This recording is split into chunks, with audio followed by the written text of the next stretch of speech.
I'd like to draw your attention to the condition of your heart and mind right now.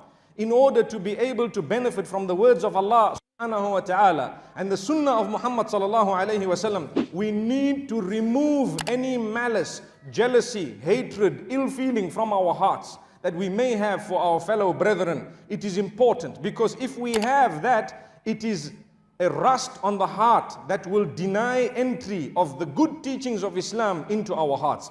We will think we are learning something good, but we won't realize because of the condition of heart, we have actually not benefited. So let's take a moment to look into our hearts, to learn to reach out to people, to forgive people, to learn to remove bad qualities from our hearts. Primarily, we should be worshipping Allah and Allah alone.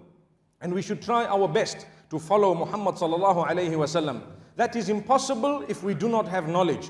And knowledge, it will be impossible to achieve it if we do not make an effort. So we need to make an effort, we need to be sincere, and we need to learn, and then we will be able to put into practice, and we will be able to clean our hearts. May Allah subhanahu wa ta'ala bless us, and may He make us from those whose hearts are clean in such a way that when we meet Him, He is pleased with us and grants us paradise without even reckoning, for there will be people whom that will happen to. May we be from amongst them. Ameen.